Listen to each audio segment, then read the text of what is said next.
All right, hope you're doing well. I'm just going to share as much as I think is helpful about AP Physics, what we learned this year. Hopefully all this stuff is refresher, little reminders of everything. I'm just going to regurgitate everything I can think of. I don't know how long this video will be or if it'll be helpful, but hopefully it'll remind you, refresh you of something that you can use with you on the AP test. So I organized the equation sheet in units and when we saw them. And so I'm just going to go through what each equation means and then how we can kind of use everything. Okay. So first three are the kinematics equations. Possibly more of the more complicated ones. We started out the year with these. Remember, V is velocity or speed. Velocity just being speed with a certain direction to it. So Vx meaning in the direction of x. A is acceleration. T is time. And that's about it. So x is just distance or displacement, right? It's really position, x position. Okay. So as we move left to right, here's position x, here's position x0, the initial position, right? And so we can find a distance by subtracting those two, which is like right here. So that's basically distance that something travels. Remember, every one of these can be turned into the y direction. So x direction being this way, y direction being this way. And so if we just replace every x with a y, now we're talking about the vertical direction, the y direction. Remember, you determine, if they don't tell you, you determine which way is positive, which way is negative. Remember that time is the only thing that connects both the x and y direction. So if we're talking about a situation where something travels in an arc like that, we also have a y direction here. The only thing that combines those two together is time. So the only thing that's the same between those two is time. So if there's some sort of projectile motion problem, you have to use time in order to connect those ideas together. Remember, all these zeros just mean initial, the initial point. So this would be the initial velocity in the x direction. This is the initial position. Usually we just call it 0 because that makes things easier. And then anything with just x just means like at that point in the x direction. Remember, it's just plug and play. So write down the numbers that you have and then figure out which equation you need based upon that, right? So this equation doesn't have x in it. It doesn't have x in it. I don't know how to x through an x, but so because it doesn't have x in it, anytime you don't have x, you can use that equation. This equation doesn't have Vx in it. And so anytime you don't have the final velocity, you can use that equation. And then this equation doesn't have time in it. And so if you don't have time, you can use that equation, okay? So that's how you do it. You write down the numbers and knowns, and then you figure out what you don't know and figure out what you don't even have, like they didn't give it to you, it's not unknown or anything, it's just not there, and then use the equation with that thing is missing. All right, that was mostly kinematics. It did take a while, but remember this is for constant acceleration. Or no acceleration. So you can't, if it's increasing acceleration like jerk, you can't use those equations. All right, then we got into dynamics. Now dynamics, we learned a lot, but it was only 2 equations that we used. Remember, these little arrows mean vectors, meaning there is a direction. So the acceleration is in the direction of the net force. Net, and this just meaning you add up, okay? Or subtract, right? Depending on if it's negative. So it just means you add them all up, and then that's what those mean, sum or added, okay? Remember, you can have the sum of the forces in the x direction or the sum of the forces in the y direction. There's another direction that we'll talk about down below. And then so you can just split it up, y, right, and then x. You, again, decide which way is positive, which way is negative. M just means mass here. So the acceleration increases if force increases, right? And then acceleration decreases if m increases or mass increases, which makes sense. If something's heavier, it's harder to accelerate it. All right, now for the next one here, this would be friction. This is the coefficient of friction. That's a mu. It looks like a U with a tail on it. And then this would be normal force. Remember, there were many different types of forces that we can use: gravity, normal force, applied force, friction, tension when there's a string there. So this involves, there's free body diagrams maybe involved here as well. Now what this equation means is, first of all, the lines just mean absolute value. It just means that it's always positive. We're always just going to consider positive case. And this is where that graph comes in. Okay, so let me use green here. So this is how a graph looks. Goes up, goes down like this. This would be F applied. This would be F of friction. So the friction increases as you apply force, but in this case, the thing's not moving. That's called static friction. So during this time right here, the friction force is less than mu s Fn. So all that means is that the friction force is less than coefficient of friction times normal force. It's static friction. The object is not moving, but all we know is that the friction is less than the maximum. We did a problem like this in either 5.8 or 5.1, where you had to assume that it was 40% of the applied force or whatever it was, or gravity. And so that was a very specific case where we use this idea of less than. Most of the time, we're going to worry about the times where it's equal.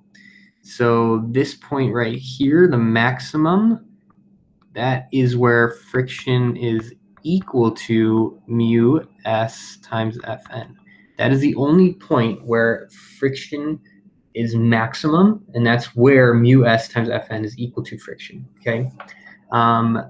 At that point, the object just starts moving. Okay, that's when the object just starts moving, and then we get into all of this is where friction is equal to mu k for kinetic friction times Fn. Okay, so every surface, every two surfaces have different mu. K meaning kinetic, means while it's sliding. S meaning while it's standing still, when it's about to move.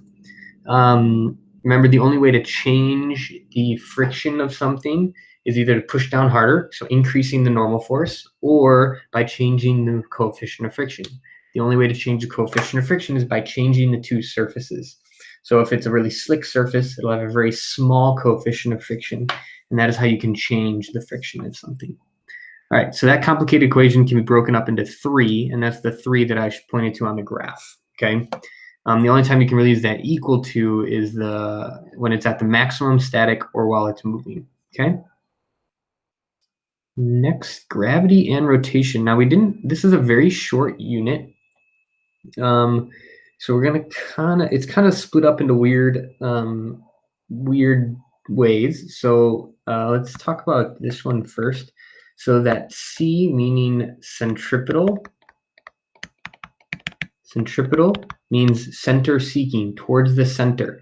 So if we have a circle, something moving in a circle, anything towards the center is called centripetal, and it is positive, right? Anything going outwards we call centrifugal. And that's negative, okay? So AC stands for centripetal acceleration. That's when something is moving in a circle. Now, something could be moving at a constant velocity constant speed v, and still be having acceleration because it's rotating. Anytime something's changing direction, it is changing, it's accelerating, okay? So this is just how you go from circular acceleration to tangential velocity. So if something's moving in a circle, it has a constant centripetal acceleration. At any point, it has a certain velocity and speed in the tangential direction, meaning straight out from the circle like that, okay? r being the radius, okay, so that's v, the radius, and then this would just be a c, right, centripetal acceleration. Remember, we can do dynamics with that, being fc, f in the centripetal direction is mac. So this is when something's moving in a circle. Oh, sorry, this is the problem of me just kind of regurgitating. Let me go back to the forces. Remember, you can have f of x equals 0 or max, right? Or the same thing for y, may. So remember, if it's 0, it just means it's not accelerating. It's either moving at a constant speed or standing still. Newton's, I forgot the laws. Newton's second law is what I wrote there, right? That's Newton's second law, where it's equal to the acceleration times mass, F equals ma, or A equals F over m. The first law is inertia. That's where something is just moving and there's no net force. If there's 0 net force, something has inertia, meaning it's moving in a constant direction and speed unless acted upon by an outside force. Okay, that's where the sum of the forces is 0. And Newton's third law, that's where every action has an equal and opposite reaction, right? So if I push on something, it pushes back. Or if the earth pulls me down, I pull up on the earth. All right. So let's go back to this. Sorry. So we can also talk about the centripetal direction. The sum of the forces in the centripetal direction equals mac. All right. Now gravity. This is the equation for gravitational force on something. So it's just this big G, which I'll talk about later, and then m1 times m2. So whenever you have two objects, so let me use a different, so we're talking about this one. Anytime we have two objects, we have mass 1 and we have mass 2, they're pulling on each other with gravity, the force of gravity, okay? Fg could also be m times little g. This only works on Earth. Okay, this works for any two objects in the solar system, or any two objects in the universe, sorry.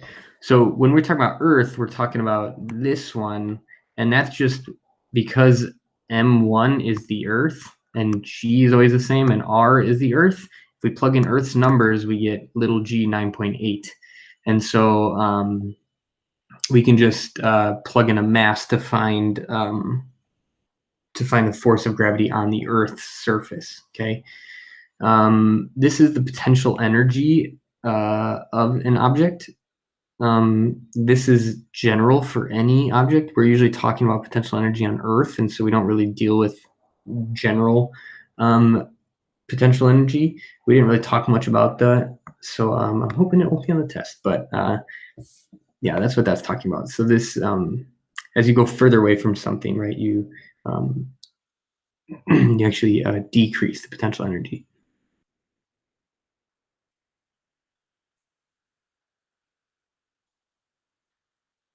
All right, working energy. So let's go into working energy. So first, let's start with this equation. Change in energy is work. So anytime you change the energy of a system, you're doing work. And if you're increasing the kinetic energy of something, you're doing work on the system, okay? These parallel lines just mean cosine, right? So if things are parallel, so if the object I'm pushing in that direction and it's going a certain distance d, I'm doing work on that box, positive work on that box. And so it's going to move, right? And the angle here is the angle between the force and the distance, which in this case is 0 degrees, which makes it cosine times 0 is 1. And so you have that's like the perfect situation, right? Remember, you could like pull on the box or something at an angle, and then that angle comes into play with that cosine there if there's force at an angle, okay? Now from that equation, remember, change in energy is a pretty broad idea. There's many different types of energy, and I talked about the fact that we could change the kinetic energy, K2 minus K1, I talked about the fact that we could change the gravitational potential energy, UT minus G1. We could change the spring energy, US2, that's confusing, let me rewrite that, US2 minus US1. And all that changes in energy could be done by work, right?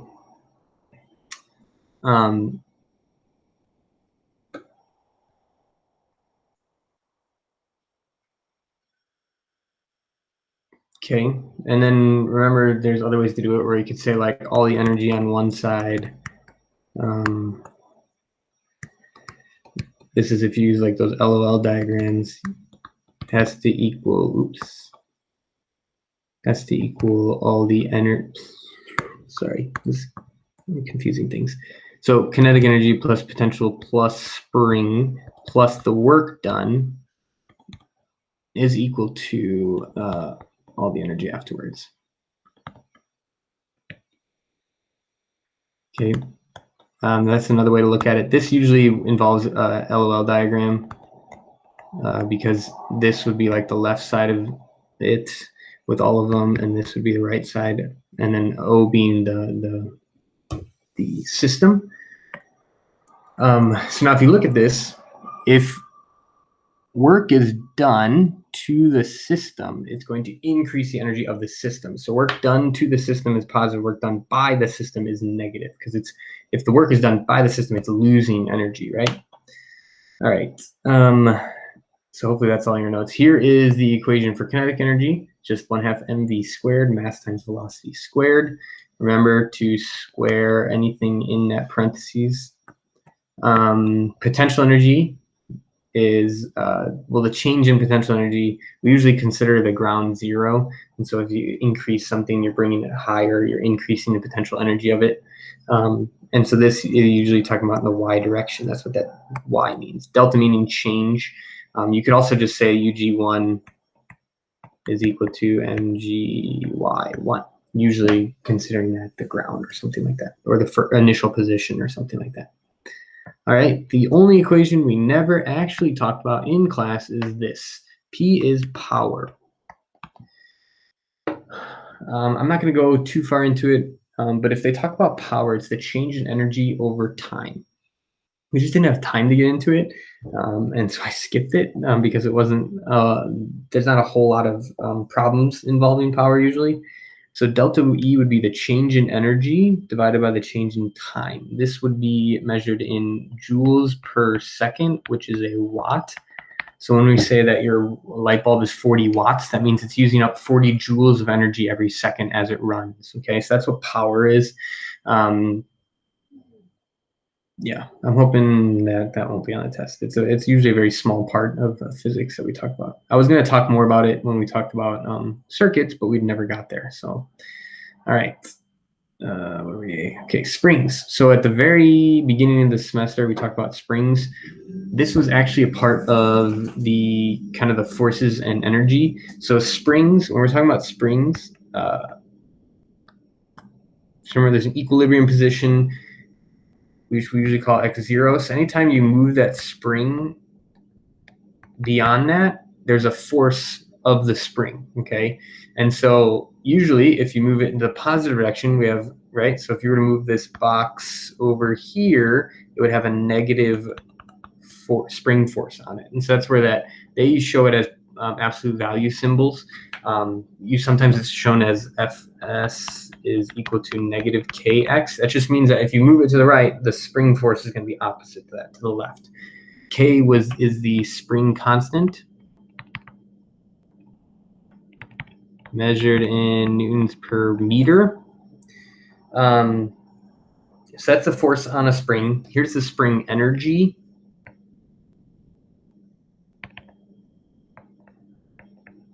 US.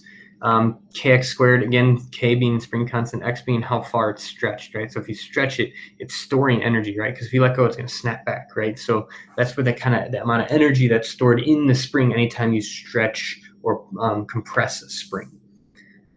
And that can be used in those conservation of energy problems that I was talking about before. All right, momentum, fun one. Two very simple equations. If you remember, this was impulse. Delta P, the change in momentum is impulse. P is momentum. Momentum is just mass times velocity. Remember, it is a vector, meaning it has a direction. So you could have positive or negative momentum, depending on which way you decide is positive. And then remember, we can do conservation of momentum, which just means the momentum at the beginning is equal to the momentum at the end. This is always true, useful in collisions, especially.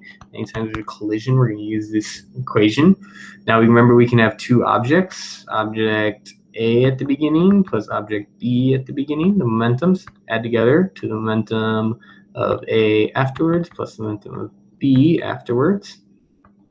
And then we can break that down further by saying MA at the beginning times VA at the beginning plus MB at the beginning times VB at the beginning equals MA at the end, VA at the end. I would write these down, by the way, because there's no reason you can't just have these available to you. It's not cheating to have this in front of you. It is cheating if you look up the answers online, but it's not cheating if you just have this equation ready. Okay, so all I'm starting with is momentum at the beginning and end, two objects beginning and end, and then breaking it down into their final equation. This is called conservation of momentum. Just means that the momentum before and afterwards is the same, unless there's an outside force. Remember also that the center of mass of a system does not change unless acted upon by an outside force. So that's why if you and me are on ice and we push, or in outer space and we push off each other, we're both going to spread out, fly backwards, because our center of mass stays where it was, because those are all internal forces that we're pushing on each other, right? Now, if someone were to come in and push on us, right, from the outside, we would both move and our center of mass would move because an outside force has now pushed us. Okay, impulse is just the change in momentum, is force times the change in time, right? Which makes sense. If something is standing still, in order to change its momentum, you have to push on it. You have to give it a force over a certain amount of time, and then we can let go. This also says that if you push with a greater force, you're going to have more change in momentum.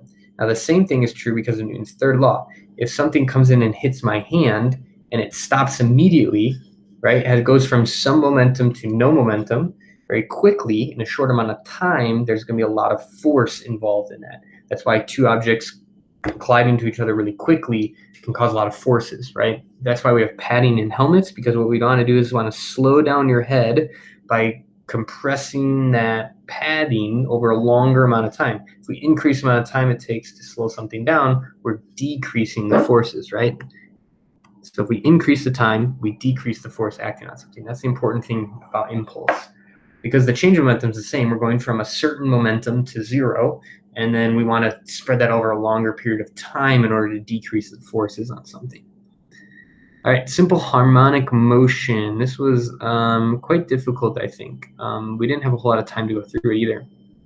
This first equation is a weird one. All it's saying is the x position of something.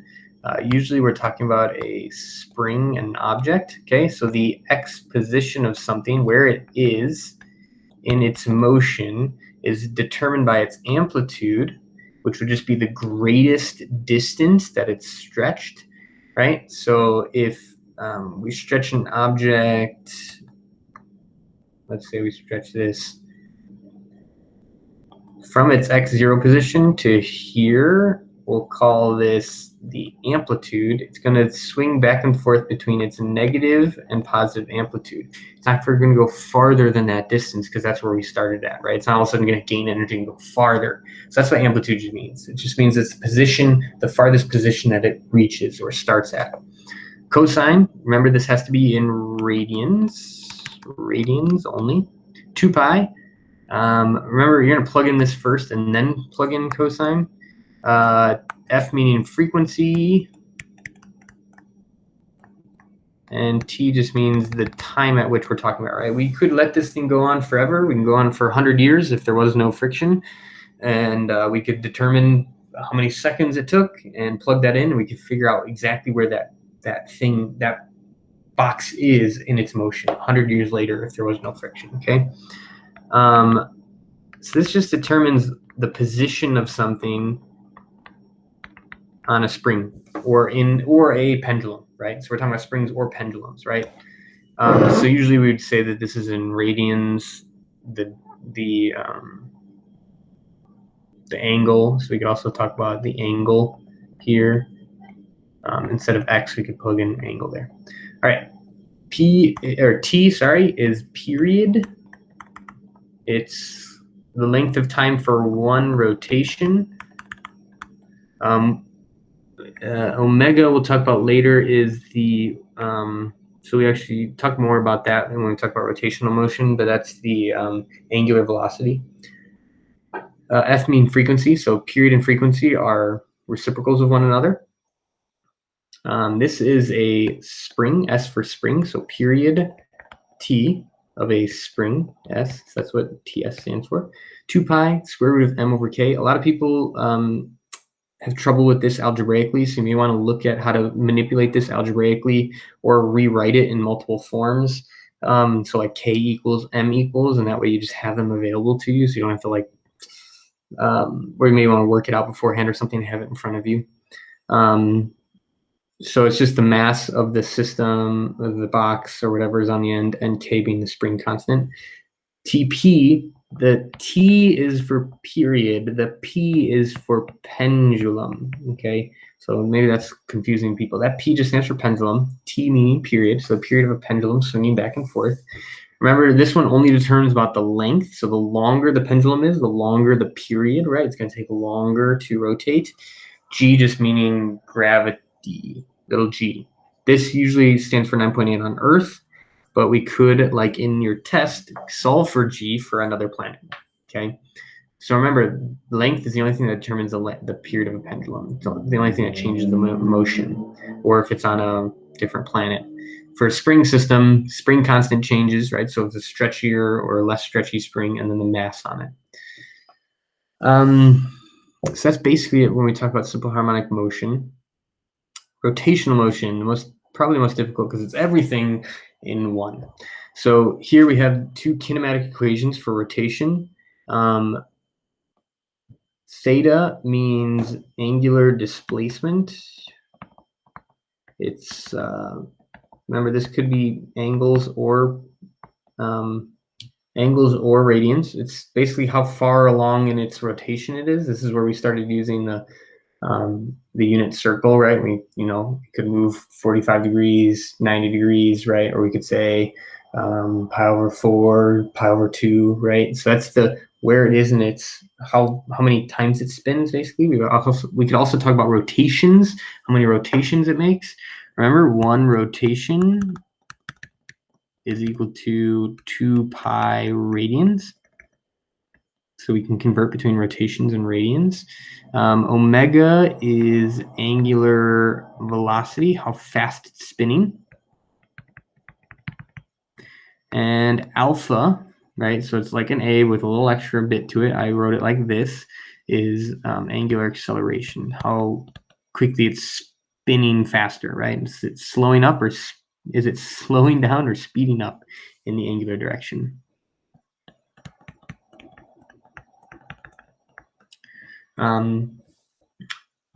So those are the kinematic equations for it, right? When something's spinning. We could also talk about angular acceleration, T being torque. So torque is just like force, but if you remember, so here's the equation for torque down here. So if we have some sort of object, okay, and we apply a force at an angle theta with an radius of r. So this means that the most torque you can apply to something is increasing the force, increasing the distance that it is away from the rotation point, this being the pivot point, or and then 90 degrees would be the greatest torque we can create. We could could decrease the torque by changing the angle with which we're pulling on something, and that's going to change how much torque. That's what the sign means, and that's what the little perpendicular means. Perpendicular meaning the strongest force, or the strongest torque. I was the what do they call it? Rotational inertia, I believe is what AP calls it. It used to be called moment of inertia, but now it's just called rotational inertia.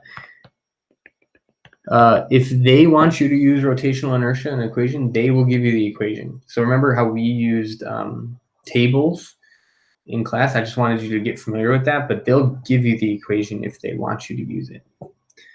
So it's just like mass, but in the rotational direction. Remember, the further something is away from the center, the more rotational inertia it has, right? So remember, when I put the weights on the outside of the wheel, it was harder to spin.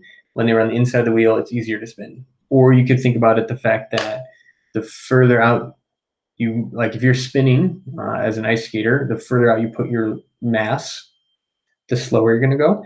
If you bring your arms in, you're decreasing your rotational inertia. It makes it easier to spin, so you're going to spin faster. Okay, that's all this kind of stuff. L was angular momentum. It just means momentum in the angular direction or the circular direction. I omega, I just meaning rotational inertia, like rotational mass, and then omega being how fast you're spinning, right? So if you're spinning, you have a certain amount of rotational angular momentum. You can bring your arms in. You're not going to change your angular momentum because there's no external torques, but you're going to make yourself spin faster, right? Because you're decreasing your angular inertia or rotational inertia. Okay, so angular impulse, sorry, I covered my mouth, is the change in angular momentum. It's done by torque, right? So if I'm spinning something, I can increase its angular momentum by putting outside torque on it, an external torque on it. Again, think about the fact that to stop something spinning really quickly, you need a lot of torque on it really quickly to stop it. That would just be like if you wanted to slow something down over a longer period of time, you could do it with less torque or less force, right? So think about stopping a car. It's much easier to stop a car over a long period of time by applying just a little bit of torque on the wheels through the brakes, or you could stop it really suddenly and put a lot of torque on the wheels and do it very quickly. Kinetic energy, this would be angular kinetic energy. It's just how much spinning energy something has.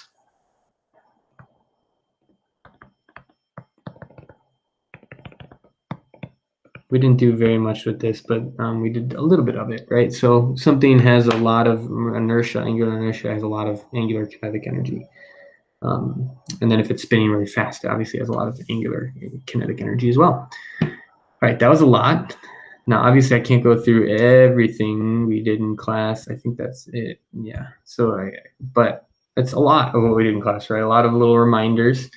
If you do have questions, please email me. Good luck on the test. Do your best. It's free for you. It's 45 minutes of just trying your best on physics. Don't cheat. Just do your best and see what happens. I'm excited to see how you guys do. Even if you do poorly, that's okay. It's good information for me and for you to see, did you understand the stuff or didn't you, right? Was I a good teacher or was I not a good teacher? Hopefully, some stuff you did well, some stuff maybe not so much. But good luck. Thursday, 1 p.m. Be there at 12:30. Check to make sure you've gotten your AP ID at this point. I believe it said it would come out 48 hours, so it should be coming out in about 7 minutes here. So hopefully that shows up and that you have that ready. If you don't, please contact me. I want everybody to take that test. There's no reason not to. So please find time on Thursday to take that test at 1 p.m. or 12:30 to get ready.